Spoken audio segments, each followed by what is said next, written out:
इस वीडियो में हम आपको कुरान पाक की दो अजीम और बाबरकत सूरतें सुनाने जा रहे हैं, सूरह यासीन और सूरह रहमान। अगर आप इन दोनों सूरतों को सिर्फ एक मरतबा भी दिल से सुन लें तो इंशाअल्लाह अल्लाह आपके बिगड़े हुए काम बनना शुरू हो जाएंगे। दोस्तों, सूरह यासीन को कुरान का दिल कहा जाता है और सूरह रहमान दिलों को सुकून देने वाली सूरत है। ये ऐसी बाबरकत सूरत है कि जिस नेक मकसद के लिए भी सुना जाए अल्लाह के हुक्म से वो मकसद पूरा हो जाता है। जिस घर में इन सूरतों की तिलावत होती है वहाँ बेशुमार बरकतें नाजिल होती हैं और अल्लाह ताला उस घर के लोगों को परेशानियों और मुसीबतों से महफूज रखता है। अगर आप रोज़ाना सूरह यासीन और सूरह रहमान सुनने का मामूल बना लें तो कामयाबी आपका मुक़द्दर बन सकती है। अगर आपको लगता है कि आपके घर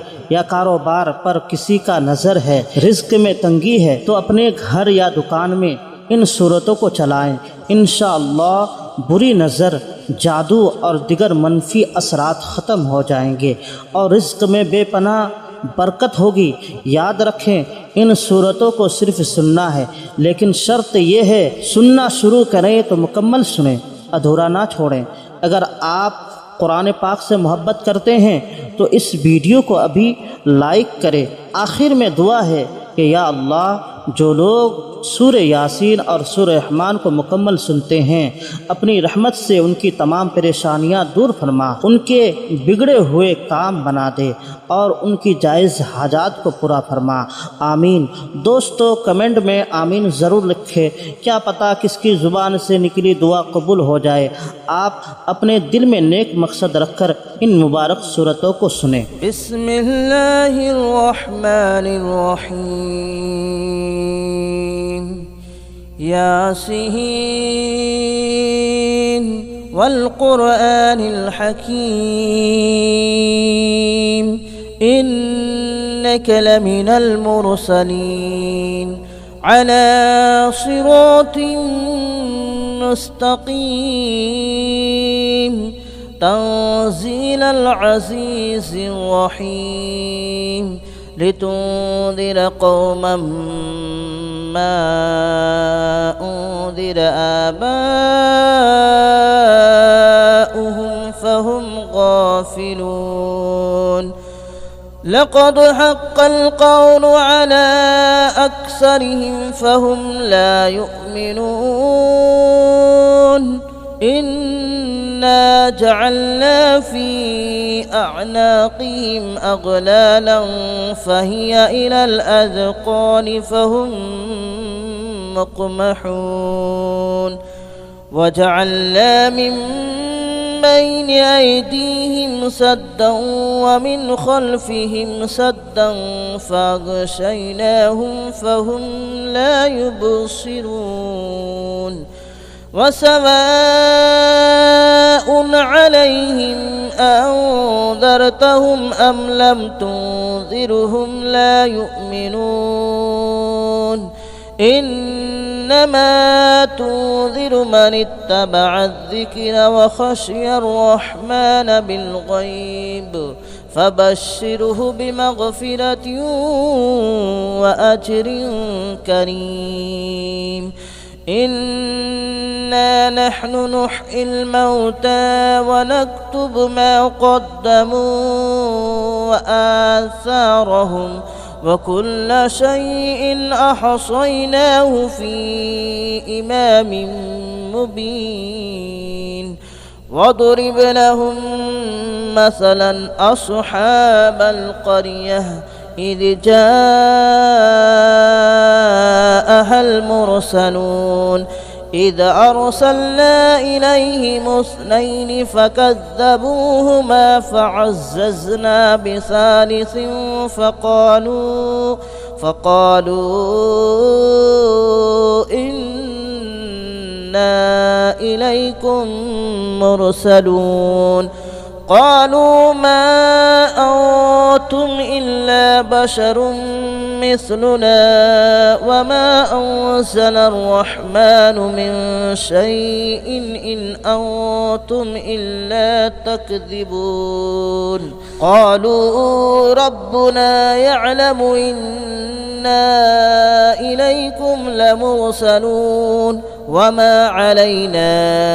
إلا البلاغ المبين قالوا إنا تطيرنا بكم لئن لم تنتهوا لنرجمنكم وليمسنكم منا عذاب أليم قالوا طائركم معكم أئن ذكرتم بل أنتم قوم مسرفون وجاء من أقصى المدينة رجل يسعى قال يا قوم اتبعوا المرسلين اتبعوا من لا يسألكم أجرا وهم مهتدون وما لي لا أعبد الذي فطرني وإليه ترجعون أأتخذ من دونه آلهة إن يردني الرحمن بضر لا تغن عني شفاءتهم شيئا ولا ينقذون إني إذا لفي ضلال مبين إني آمنت بربكم فاسمعون قيل ادخل الجنة قال يا ليت قومي يعلمون بما غفر لي ربي وجعلني من المكرمين وما أنزلنا على قومه من بعده من جود من السماء وما كنا منزلين إن كانت إلا صيحة واحدة فإذا هم خامدون يا حسرة على العباد ما يأتيهم من رسول إلا كانوا به يستهزئون ألم يروا كم أهلكنا قبلهم من القرون أنهم إليهم لا يرجعون وإن كل لما جميع لدينا محضرون وآية لهم الأرض الميتة أحييناها وأخرجنا منها حبا فمنه يأكلون وجعلنا فيها جنات من نخيل وأعناب وفجرنا فيها من العيون ليأكلوا من ثمره وما عملته أيديهم أفلا يشكرون سبحان الذي خلق الأزواج كلها مما تنبت الأرض ومن أنفسهم ومما لا يعلمون وآية لهم الليل نسلخ منه النهار فإذا هم مظلمون والشمس تجري لمستقر لها ذلك تقدير العزيز العليم والقمر قدرناه منازل حتى عاد كالعرجون القديم لا الشمس ينبغي لها أن تدرك القمر ولا الليل سابق النهار وكل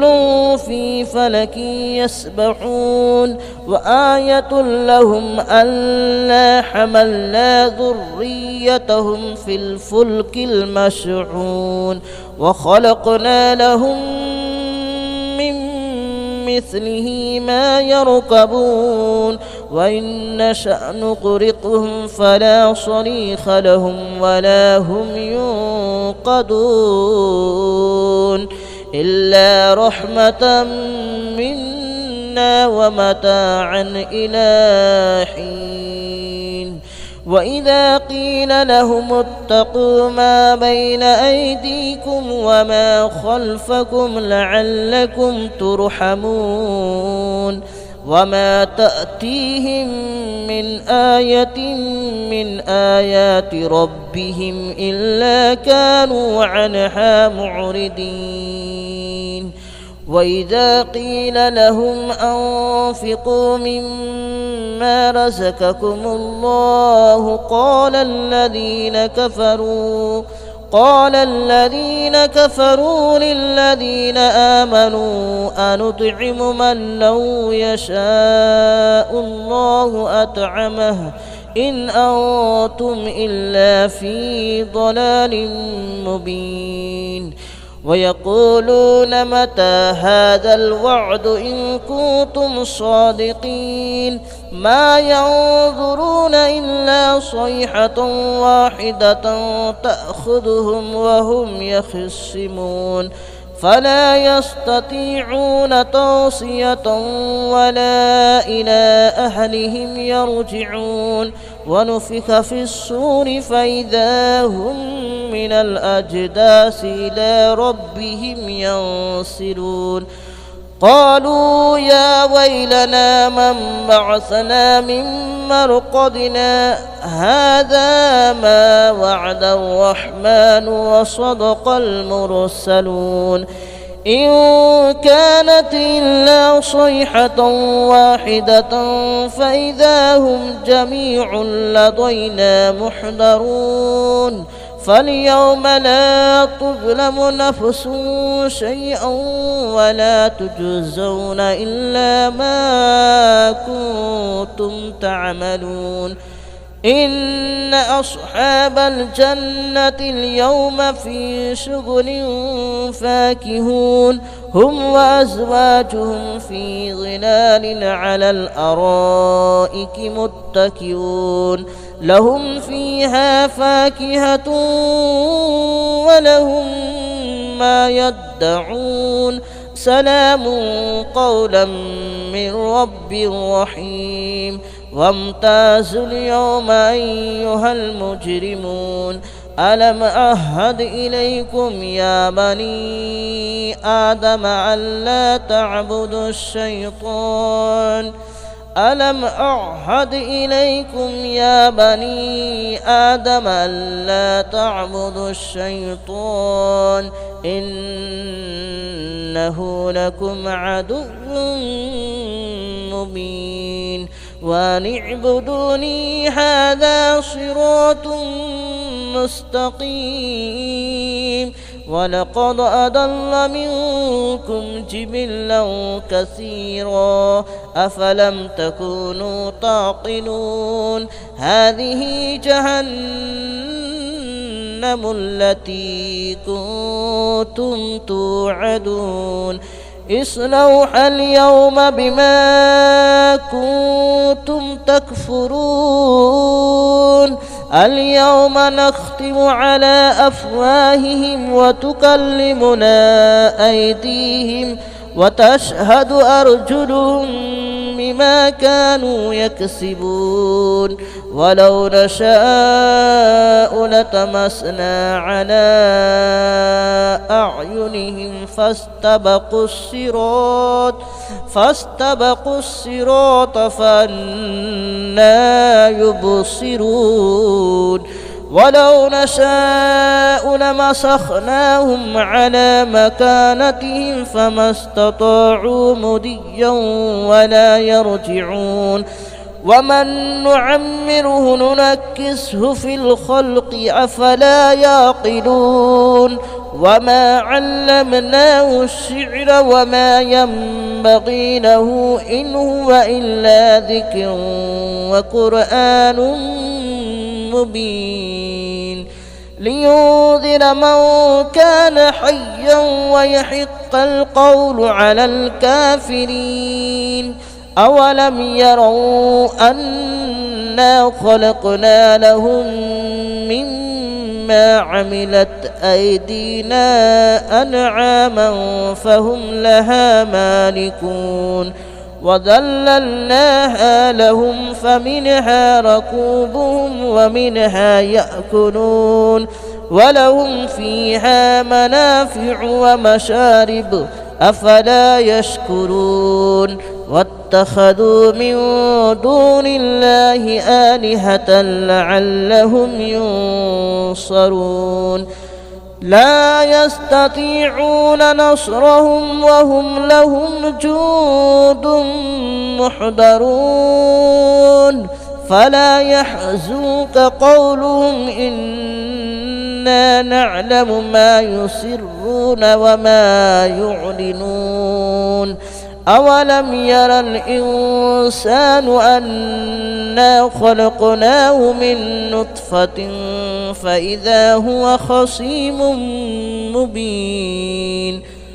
وضرب لنا مثلا ونسي خلقه قال من يحيي العظام وهي رميم قل يحييها الذي أنشأها أول مرة وهو بكل خلق عليم الذي جعل لكم من الشجر الأخضر نارا فإذا أنتم منه توقدون أوليس الذي خلق السماوات والأرض بقادر على أن يخلق مثلهم بلى وهو الخلاق العليم إنما أمره إذا أراد شيئا أن يقول له كن فيكون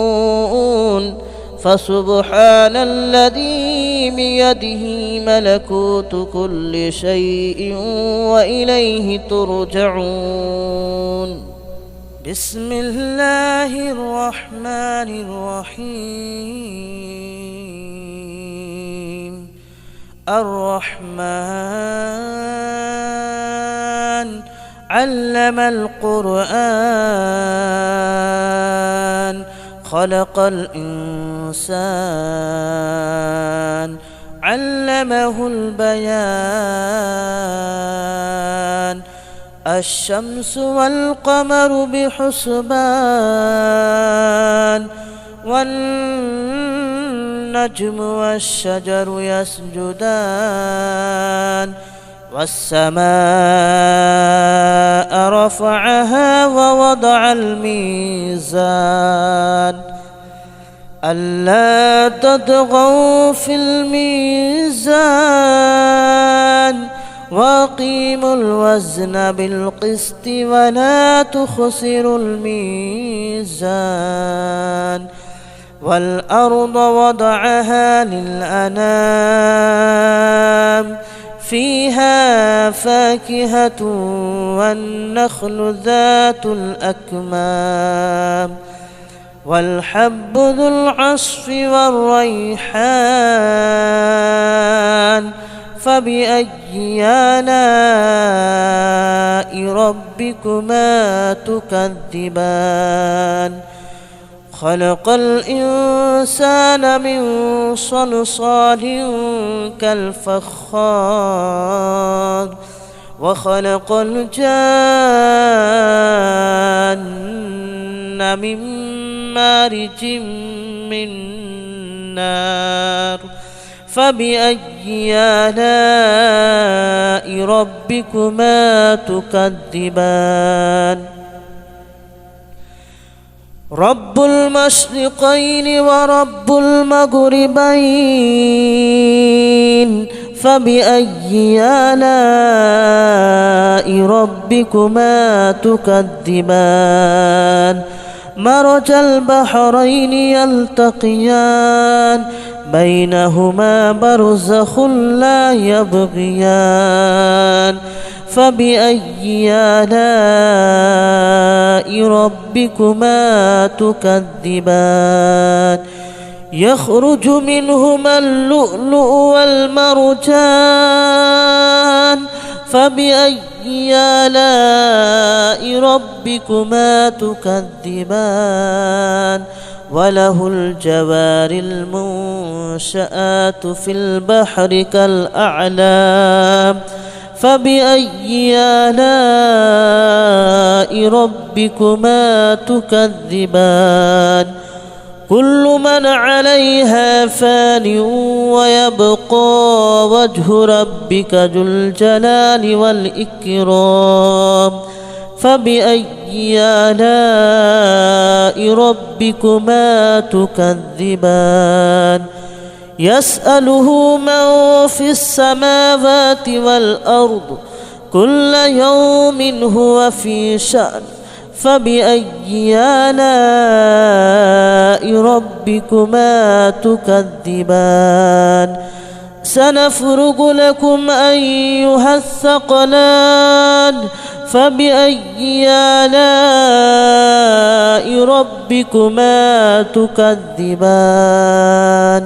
يا معشر الجن والإنس إن استطعتم أن تنفذوا من أقطار السماوات والأرض فانفذوا لا تنفذون إلا بسلطان فبأي آلاء ربكما تكذبان يرسل عليكما شواظ من نار ونحاس فلا تنتصران فبأي آلاء ربكما تكذبان فإذا انشقت السماء فكانت وردة كالدهان فبأي آلاء ربكما تكذبان فيومئذ لا يسأل عن ذنبه إنس ولا جان فبأي آلاء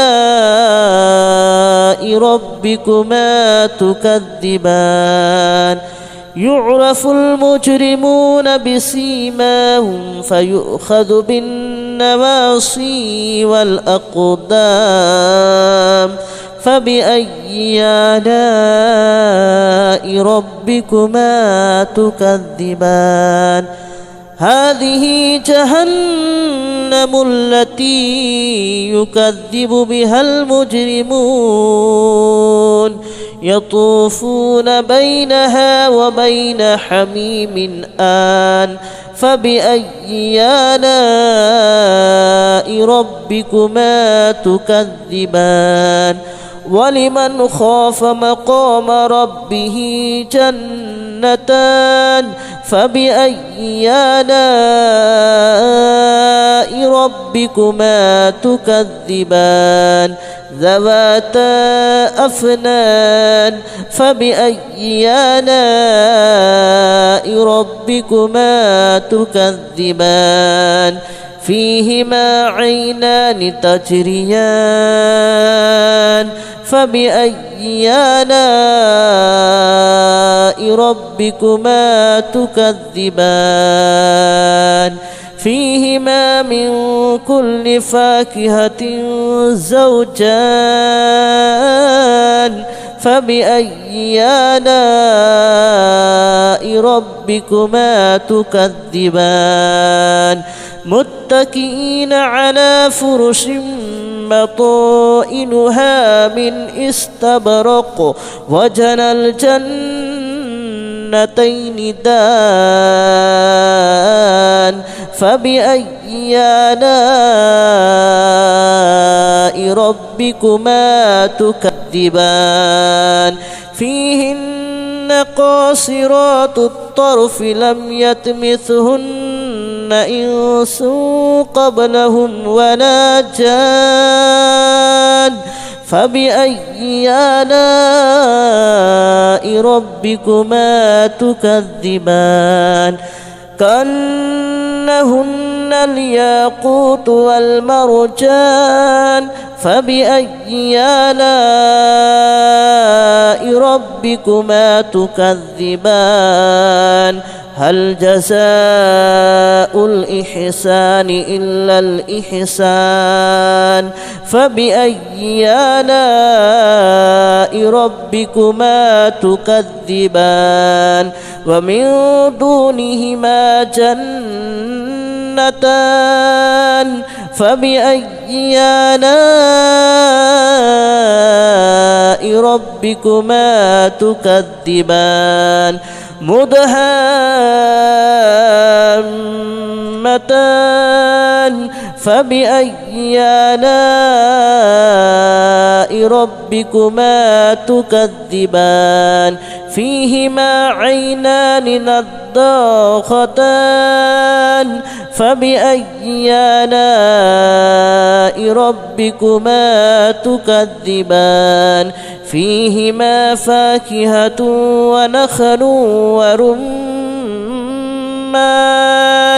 فبأي آلاء ربكما تكذبان فيهن خيرات حسان فبأي آلاء ربكما تكذبان حور مقصورات في الخيام فبأي آلاء ربكما تكذبان لم يطمثهن إنس قبلهم ولا جان فبأي آلاء ربكما تكذبان متكئين على رفرف خضر وأبقري حسان فبأي آلاء ربكما تكذبان تبارك اسم ربك ذي الجلال والإكرام بسم الله الرحمن الرحيم إذا وقعت الواقعة ليس لوقعتها كاذبة خافضة رافعة إذا رجت الأرض رجا وبست الجبال بسا فكانت هباء منبثا وكنتم أزواجا ثلاثة فأصحاب الميمنة ما أصحاب الميمنة وأصحاب المشأمة ما أصحاب المشأمة والسابقون السابقون أولئك المقربون في جنات النعيم ثلة من الأولين وقليل من الآخرين على سرر موضونة متكئين عليها متقابلين يطوف عليهم ولدان مخلدون بأكواب وأباريق وكأس من معين لا يصدعون عنها ولا ينزفون وفاكهة مما يتخيرون ولحم طير مما يشتهون وحور عين كأمثال اللؤلؤ المكنون جزاء بما كانوا يعملون لا يسمعون فيها لغوا ولا تأثيما إلا قليلا سلاما سلاما وأصحاب اليمين ما أصحاب اليمين في سدر مخدود وطلح منضود وظل ممدود وماء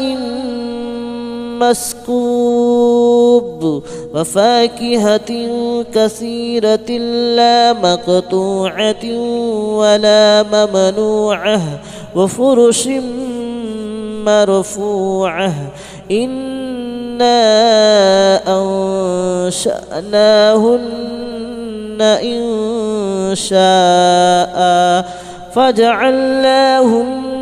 أبكارا عربا أترابا لأصحاب اليمين ثلة من الأولين وثلة من الآخرين وأصحاب الشمال ما أصحاب الشمال في سموم وحميم وظل من يحموم لا بارد ولا كريم إنهم كانوا قبل ذلك مترفين وكانوا يصرون على الحنث العظيم وكانوا يقولون أئذا متنا وكنا ترابا وعظاما أئنا لمبعوثون أو آباؤنا الأولون قل إن الأولين والآخرين لمجموعون إلى ميقات يوم معلوم ثم إنكم أيها الضالون المكذبون لآكلون من شجر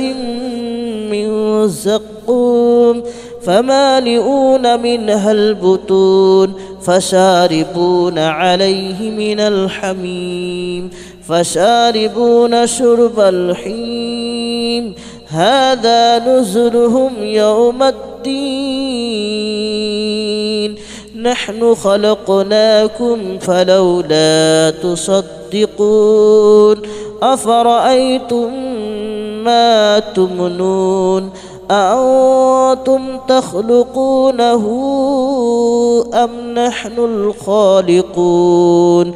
نحن قدرنا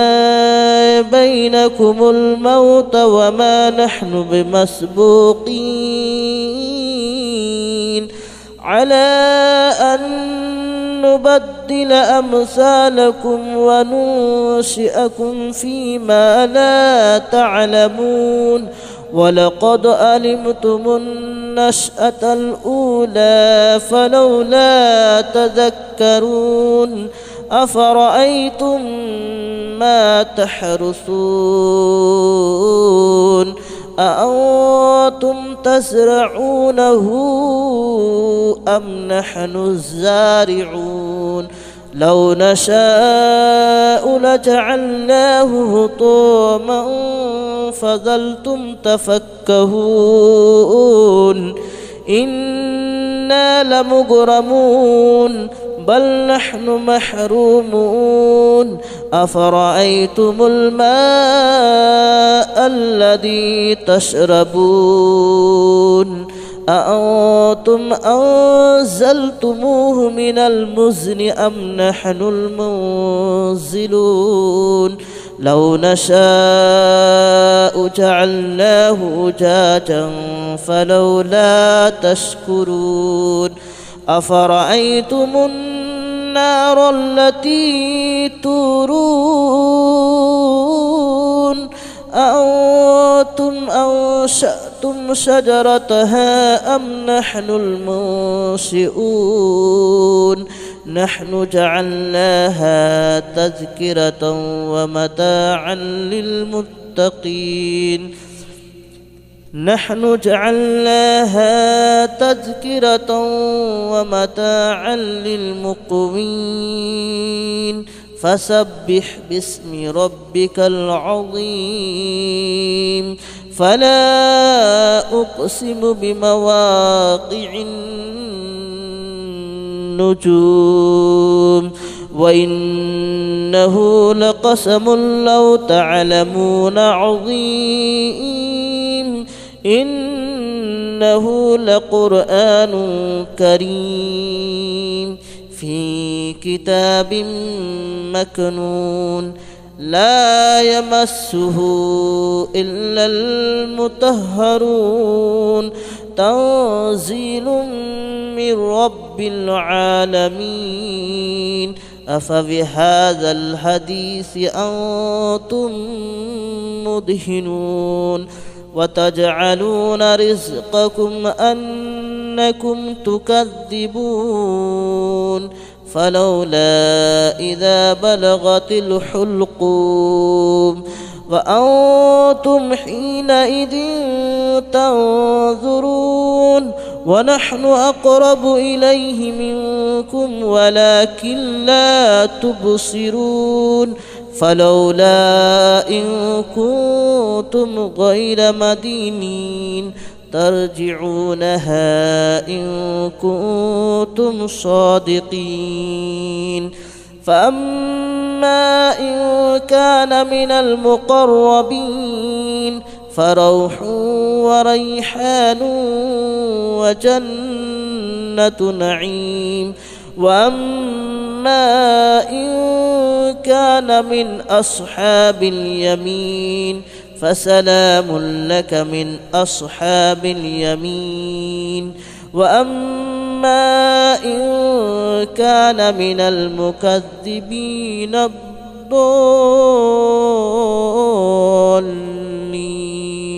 فنزل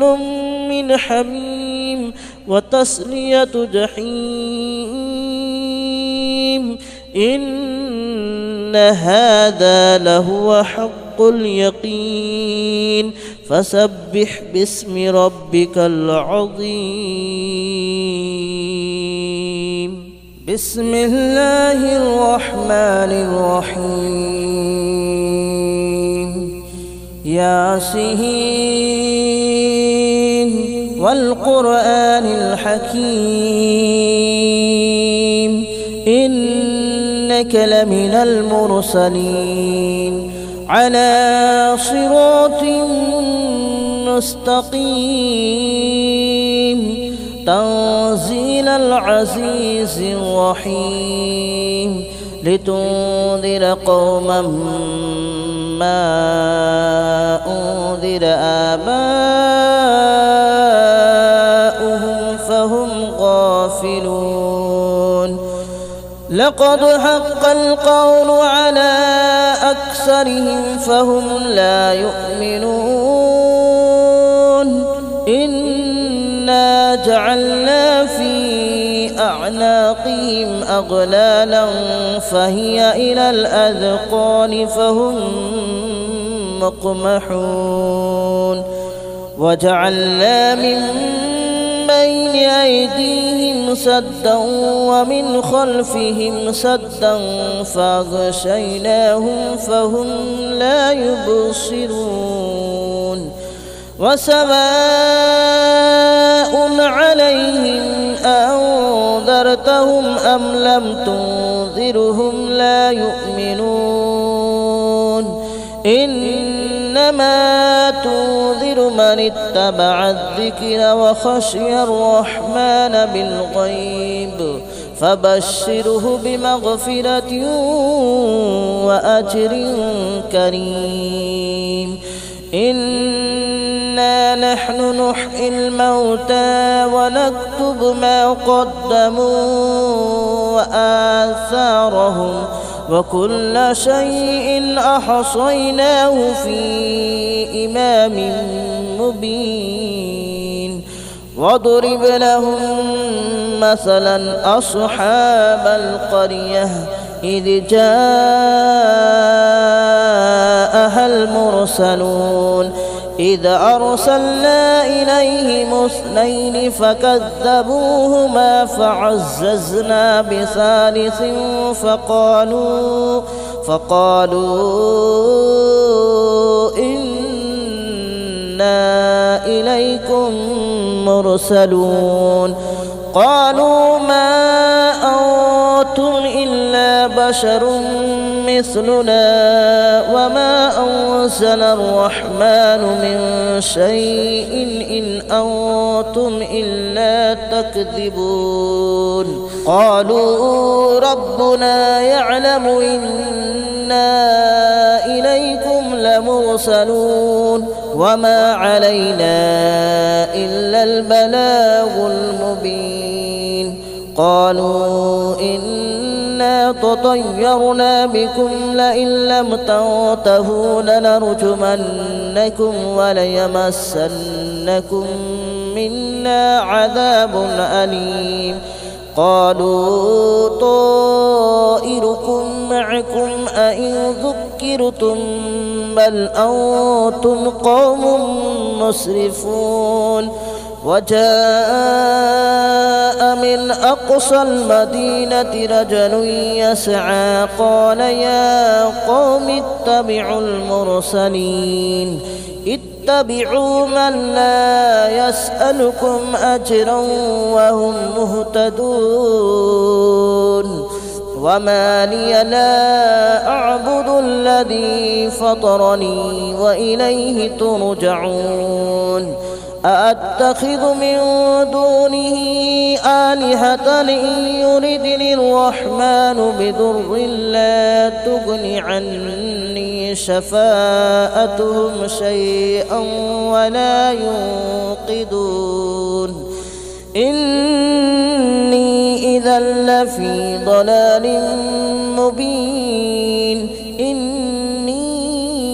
آمنت بربكم فاسمعون. قيل ادخل الجنة قال يا ليت قومي يعلمون بما غفر لي ربي وجعلني من المكرمين. وما أنزلنا على قومه من بعده من جود من السماء وما كنا منزلين. إن كانت إلا صيحة واحدة فإذا هم خامدون. يا حسرة على العباد ما يأتيهم من رسول إلا كانوا به يستهزئون. ألم يروا كم أهلكنا قبلهم من القرون أنهم إليهم لا يرجعون. وإن كل لما جميع لدينا محضرون. وآية لهم الأرض الميتة أحييناها وأخرجنا منها حبا فمنه يأكلون. وجعلنا فيها جنات من نخيل وأعناب وفجرنا فيها من العيون ليأكلوا من ثمره وما عملته أيديهم أفلا يشكرون.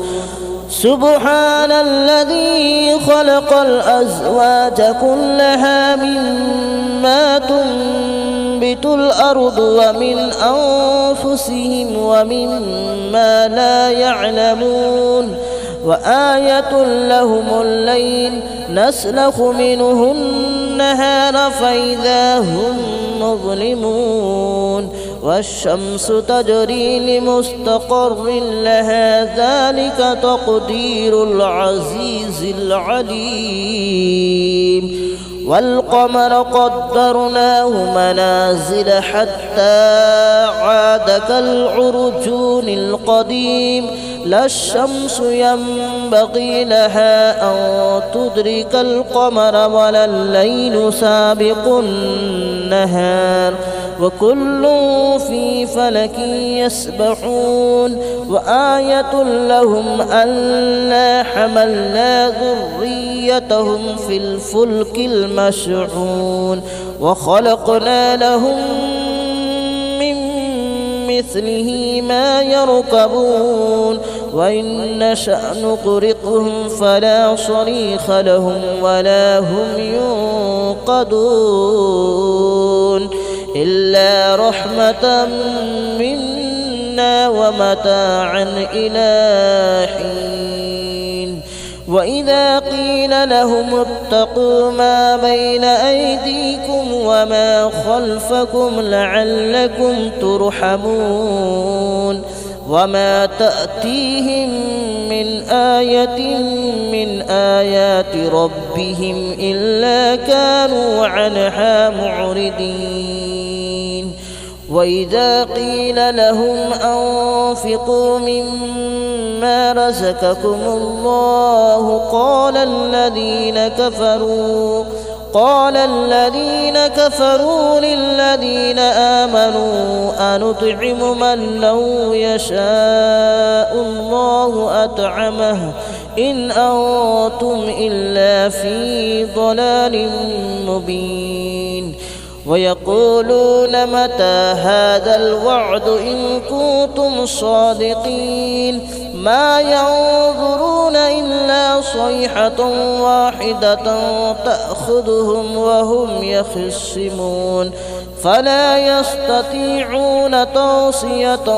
ولا إلى أهلهم يرجعون ونفخ في الصور فإذا هم من الأجداث إلى ربهم ينسلون قالوا يا ويلنا من بعثنا من مرقدنا هذا ما وعد الرحمن وصدق المرسلون إن كانت إلا صيحة واحدة فإذا هم جميع لدينا محضرون فاليوم لا تظلم نفس شيئا ولا تجزون إلا ما كنتم تعملون إن أصحاب الجنة اليوم في شغل فاكهون هم وأزواجهم في ظلال على الأرائك متكئون لهم فيها فاكهة ولهم ما يدعون سلام قولا من رب رحيم وامتازوا اليوم أيها المجرمون ألم أعهد إليكم يا بني آدم ألا تعبدوا الشيطان ألم أعهد إليكم يا بني آدم ألا تعبدوا الشيطان إنه لكم عدو مبين وأن اعبدوني هذا صراط مستقيم ولقد أضل منكم جبلا كثيرا أفلم تكونوا تعقلون هذه جهنم التي كنتم توعدون اصلوها اليوم بما كنتم تكفرون اليوم نختم على أفواههم وتكلمنا أيديهم وتشهد أرجلهم بما كانوا يكسبون ولو نشاء لطمسنا على أعينهم فاستبقوا الصراط فأنى يبصرون ولو نشاء لمسخناهم على مكانتهم فما استطاعوا مضيا ولا يرجعون ومن نعمره ننكسه في الخلق أفلا يعقلون وما علمناه الشعر وما ينبغي له إن هو إلا ذكر وقرآن مبين لينذر من كان حيا ويحق القول على الكافرين أولم يروا أنا خلقنا لهم مما عملت أيدينا أنعاما فهم لها مالكون وذللناها لهم فمنها ركوبهم ومنها يأكلون ولهم فيها منافع ومشارب أفلا يشكرون واتخذوا من دون الله آلهة لعلهم ينصرون لا يستطيعون نصرهم وهم لهم جند محضرون فلا يحزنك قولهم إنا نعلم ما يسرون وما يعلنون أولم يرى الإنسان أنا خلقناه من نطفة فإذا هو خصيم مبين وضرب لنا مثلا ونسي خلقه قال من يحيي العظام وهي رميم قل يحييها الذي أنشأها أول مرة وهو بكل خلق عليم الذي جعل لكم من الشجر الأخضر نارا فإذا أنتم منه توقدون أوليس الذي خلق السماوات والأرض بقادر على أن يخلق مثلهم بلى وهو الخلاق العليم إنما أمره إذا أراد شيئا أن يقول له كن فيكون فسبحان الذي بيده ملكوت كل شيء وإليه ترجعون بسم الله الرحمن الرحيم الرحمن علم القرآن خلق الإنسان علمه البيان الشمس والقمر بحسبان والنجم والشجر يسجدان والسماء رفعها ووضع الميزان ألا تطغوا في الميزان وأقيموا الوزن بالقسط ولا تخسروا الميزان والأرض وضعها للأنام فيها فاكهة والنخل ذات الأكمام والحب ذو العصف والريحان فبأي آلاء ربكما تكذبان خلق الإنسان من صلصال كالفخار وخلق الجان من مارج من نار فبأي آلاء ربكما تكذبان رب المشرقين ورب المغربين فبأي آلاء ربكما تكذبان مرج البحرين يلتقيان بينهما برزخ لا يبغيان فبأي آلاء ربكما تكذبان يخرج منهما اللؤلؤ والمرجان فبأي آلاء ربكما تكذبان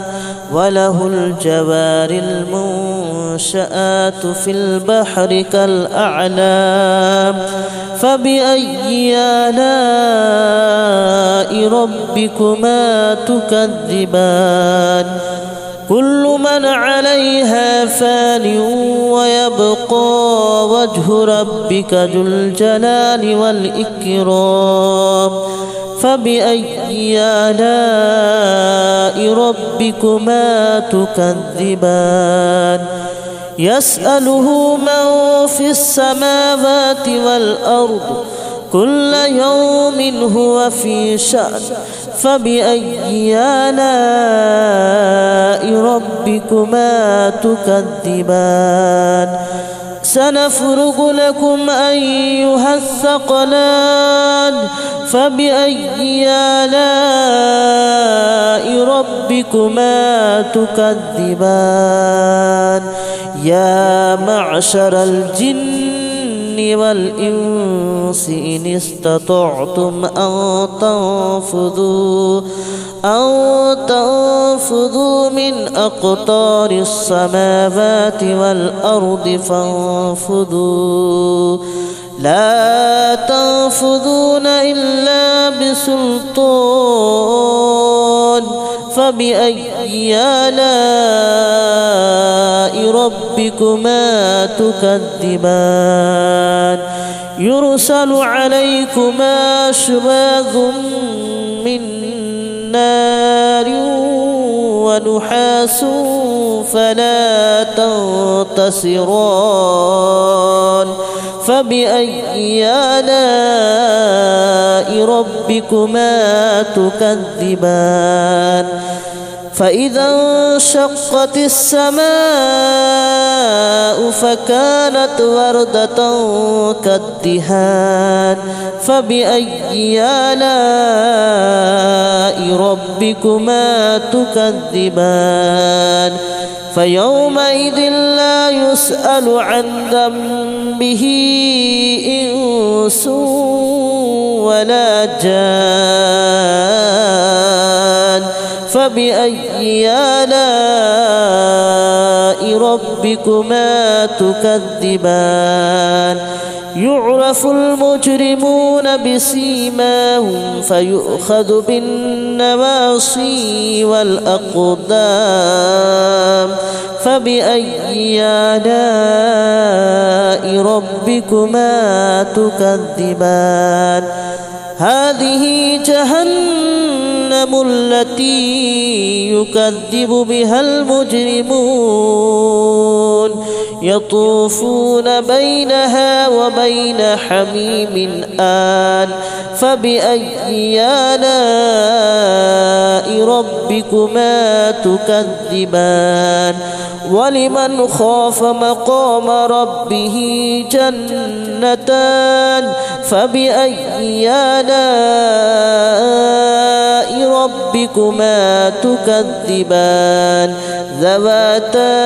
أفنان فبأي آلاء ربكما تكذبان فيهما عينان تجريان فبأي آلاء ربكما تكذبان فيهما من كل فاكهة زوجان فبأي آلاء ربكما تكذبان متكئين على فرش بطائنها من استبرق وجنى الجنتين دان فبأي آلاء ربكما تكذبان فيهن قاصرات الطرف لم يطمثهن إنس قبلهم ولا جان فبأي آلاء ربكما تكذبان كأنهن الياقوت والمرجان فبأي آلاء ربكما تكذبان هل جزاء الإحسان إلا الإحسان فبأي آلاء ربكما تكذبان ومن دونهما جنتان فبأي آلاء ربكما تكذبان مدهامتان فبأي آلاء ربكما تكذبان فيهما عينان نضاختان فبأي آلاء ربكما تكذبان فيهما فاكهة ونخل ورمان فبأي آلاء ربكما تكذبان فيهن خيرات حسان فبأي آلاء ربكما تكذبان حور مقصورات في الخيام فبأي آلاء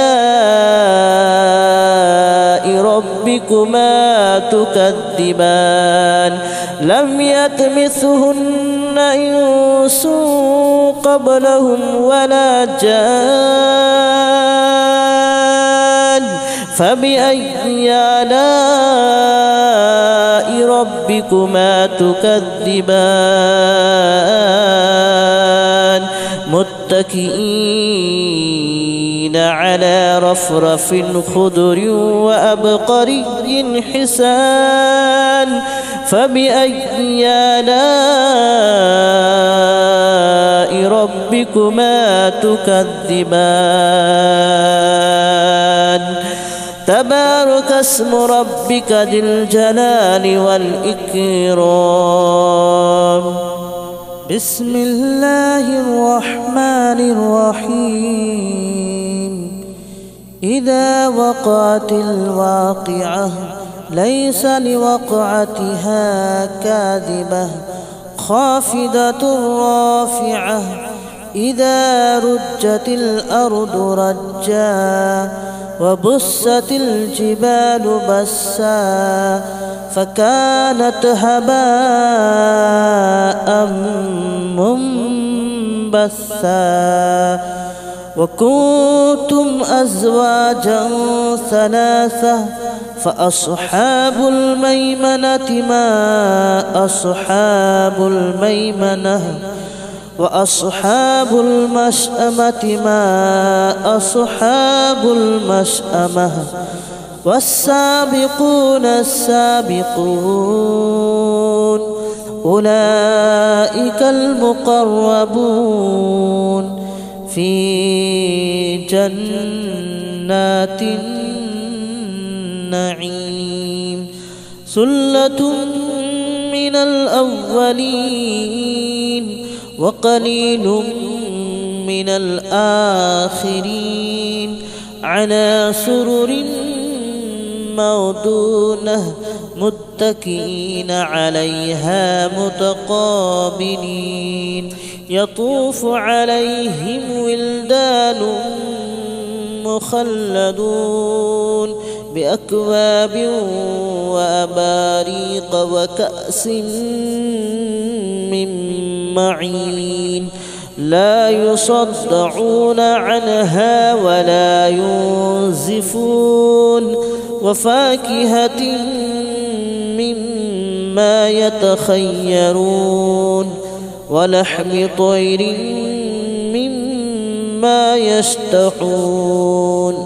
وحور عين كأمثال اللؤلؤ المكنون جزاء بما كانوا يعملون لا يسمعون فيها لغوا ولا تأثيما إلا قليلا سلاما سلاما وأصحاب اليمين ما أصحاب اليمين في سدر مخضود وطلح منضود وظل ممدود وماء مسكوب وفاكهة كثيرة لا مقطوعة ولا ممنوعة وفرش مرفوعة إنا أنشأناهن إنشاء فجعلناهن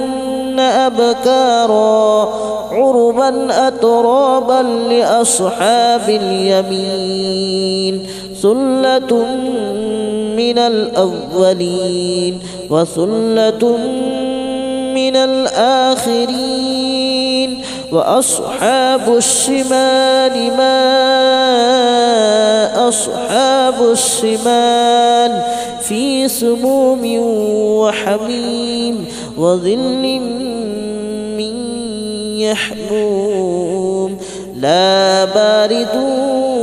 ولا كريم إنهم كانوا قبل ذلك مترفين وكانوا يصرون على الحنث العظيم وكانوا يقولون أئذا متنا وكنا ترابا وعظاما أئنا لمبعوثون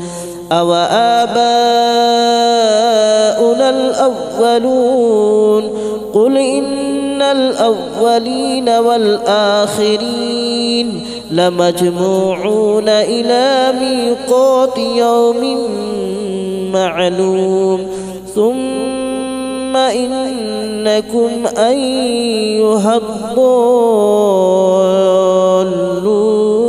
المكذبون لآكلون من شجر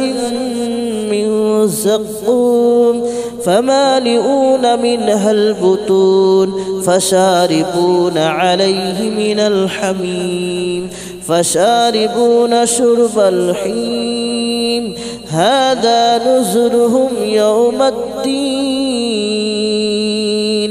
نحن خلقناكم فلولا تصدقون أفرأيتم ما تمنون أأنتم تخلقونه أم نحن الخالقون نحن قدرنا بينكم الموت وما نحن بمسبوقين على أن نبدل أمثالكم وننشئكم فيما لا تعلمون ولقد علمتم النشأة الأولى فلولا تذكرون أفرأيتم ما تحرثون أأنتم تزرعونه أم نحن الزارعون لو نشاء لجعلناه حطاما فظلتم تفكهون إنا لمغرمون بل نحن محرومون أفرأيتم الماء الذي تشربون أأنتم أنزلتموه من المزن أم نحن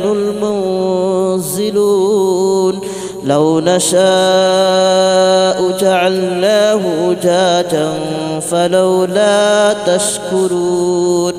أفرأيتم النار التي تورون أأنتم أنشأتم شجرتها أم نحن المنشئون نحن جعلناها تذكرة ومتاعا للمتقين نحن جعلناها تذكرة ومتاعا للمقوين فسبح باسم ربك العظيم فلا أقسم بمواقع النجوم وإنه لقسم لو تعلمون عظيم إنه لقرآن كريم في كتاب مكنون لا يمسه إلا المطهرون تنزيل من رب العالمين أفبهذا الحديث أنتم مدهنون وتجعلون رزقكم أنكم تكذبون فلولا إذا بلغت الحلقوم وأنتم حينئذ تنظرون ونحن أقرب إليه منكم ولكن لا تبصرون فلولا إن كنتم غير مدينين ترجعونها إن كنتم صادقين فأما إن كان من المقربين فروح وريحان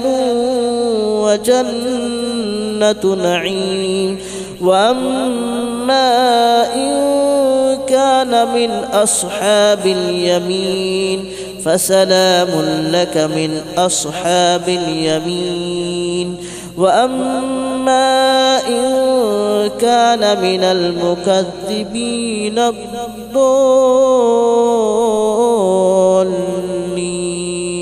فنزل من حميم وتصلية جحيم إن هذا لهو حق اليقين فسبح باسم ربك العظيم بسم الله الرحمن الرحيم ياسين والقرآن الحكيم إنك لمن المرسلين على صراط مستقيم تنزيل العزيز الرحيم لتنذر قوما ما أنذر آباؤهم فهم غافلون لقد حق القول على أكثرهم فهم لا يؤمنون إنا جعلنا في أعناقهم أغلالا فهي إلى الأذقان فهم مقمحون وجعلنا من بين أيديهم سدا ومن خلفهم سدا فأغشيناهم فهم لا يبصرون وسواء عليهم أنذرتهم أم لم تنذرهم لا يؤمنون إنما تنذر من اتبع الذكر وخشي الرحمن بالغيب فبشره بمغفرة وأجر كريم إنا نحن نحيي الموتى ونكتب ما قدموا وآثارهم وكل شيء أحصيناه في إمام مبين واضرب لهم مثلا أصحاب القرية إذ جاءها المرسلون إذ أرسلنا إليهم اثنين فكذبوهما فعززنا بثالث فقالوا إنا إليكم مرسلون قالوا ما أنتم إلا بشر مثلنا وما أنزل الرحمن من شيء إن أنتم إلا تكذبون قالوا ربنا يعلم إنا إليكم لمرسلون وما علينا إلا البلاغ المبين قالوا إنا تطيرنا بكم لئن لم تنتهوا لنرجمنكم وليمسنكم منا عذاب أليم قالوا طائركم معكم أئن ذكرتم بل أنتم قوم مسرفون وجاء من أقصى المدينة رجل يسعى قال يا قوم اتبعوا المرسلين اتبعوا من لا يسألكم أجرا وهم مهتدون وما لي لا أعبد الذي فطرني وإليه ترجعون أأتخذ من دونه آلهة إن يردني الرحمن بضر لا تغن عني شفاءتهم شيئا ولا ينقذون إني إذا لفي ضلال مبين آمنت بربكم فاسمعون قيل ادخل الجنة قال يا ليت قومي يعلمون بما غفر لي ربي وجعلني من المكرمين وما أنزلنا على قومه من بعده من جود من السماء وما كنا منزلين إن كانت إلا صيحة واحدة فإذا هم خامدون يا حسرة على العباد ما يأتيهم من رسول إلا كانوا به يستهزئون ألم يروا كم أهلكنا قبلهم من القرون أنهم إليهم لا يرجعون وإن كل لما جميع لدينا محضرون وآية لهم الأرض الميتة أحييناها وأخرجنا منها حبا فمنه يأكلون وجعلنا فيها جنات من نخيل وأعناب وفجرنا فيها من العيون ليأكلوا من ثمره وما عملته أيديهم أفلا يشكرون سبحان الذي خلق الأزواج كلها مما تنبت الأرض ومن أنفسهم ومما لا يعلمون وآية لهم الليل نسلخ منه النهار فإذا هم مظلمون والشمس تجري لمستقر لها ذلك تقدير العزيز العليم والقمر قدرناه منازل حتى عاد كالعرجون القديم لا الشمس ينبغي لها أن تدرك القمر ولا الليل سابق النهار وكل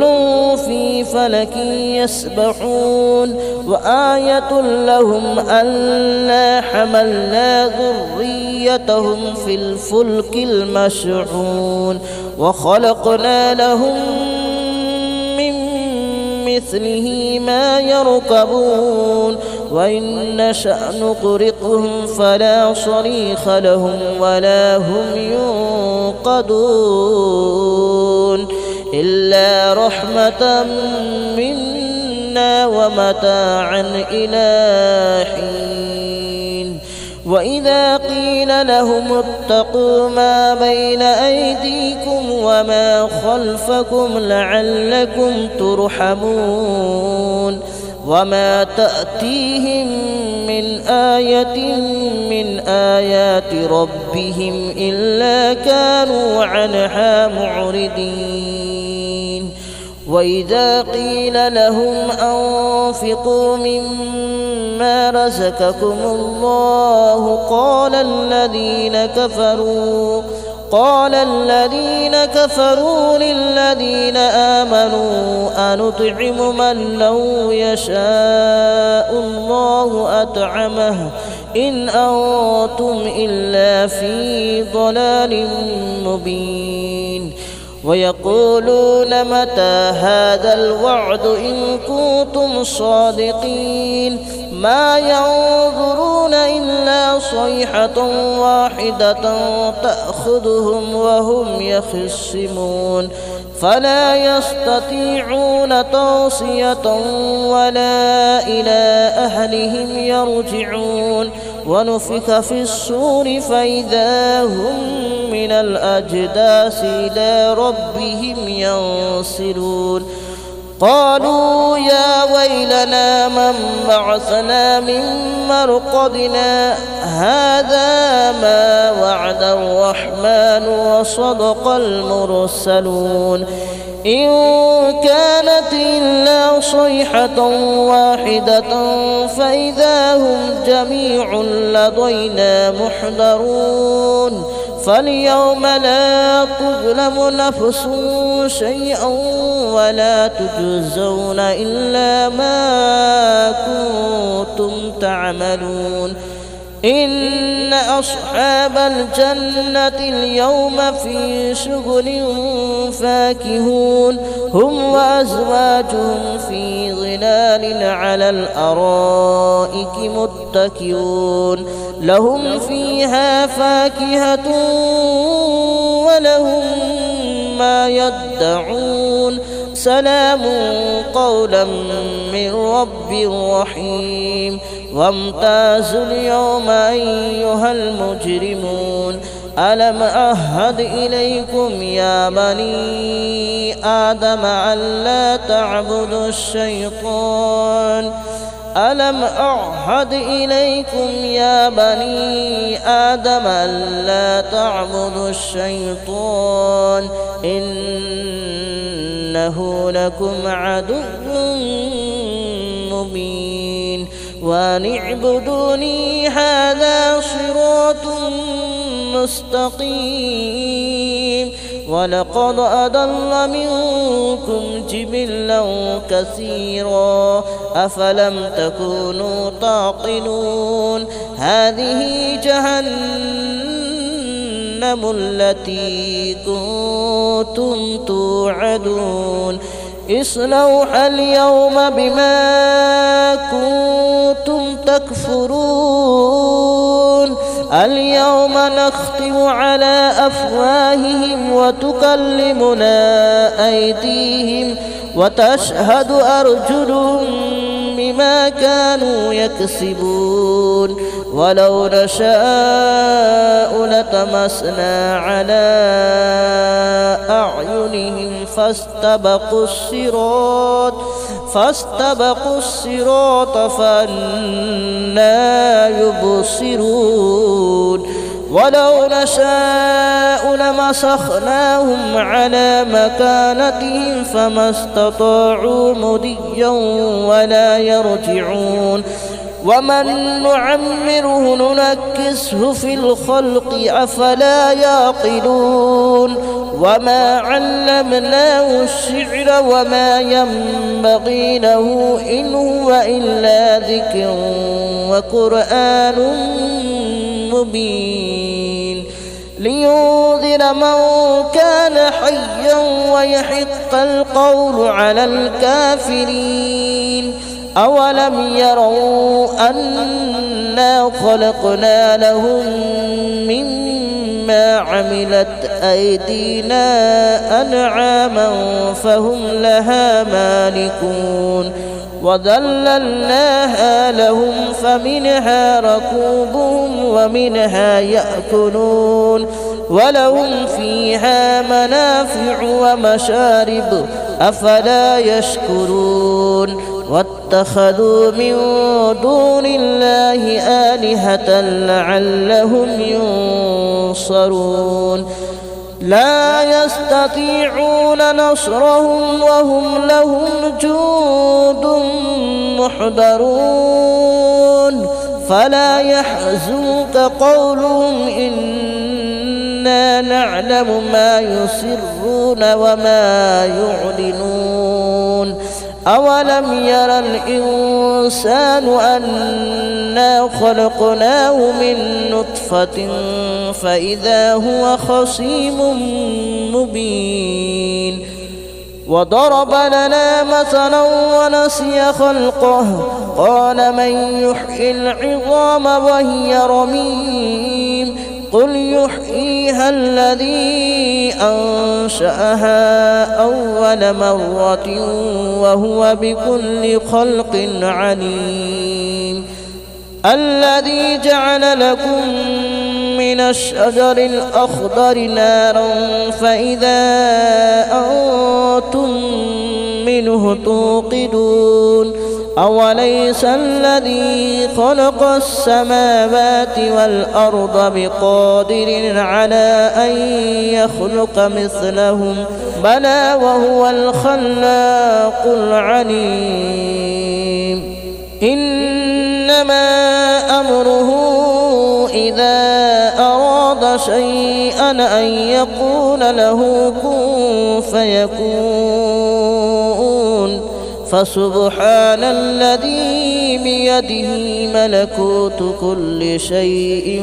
وإليه ترجعون بسم الله الرحمن الرحيم الرحمن علم القرآن خلق الإنسان علمه البيان الشمس والقمر بحسبان والنهار والنجم والشجر يسجدان والسماء رفعها ووضع الميزان ألا تطغوا في الميزان وأقيموا الوزن بالقسط ولا تخسروا الميزان والأرض وضعها للأنام فيها فاكهة والنخل ذات الأكمام والحب ذو العصف والريحان فبأي آلاء ربكما تكذبان خلق الإنسان من صلصال كالفخار وخلق الجان من مارج من نار فبأي آلاء ربكما تكذبان رب المشرقين ورب المغربين فبأي آلاء ربكما تكذبان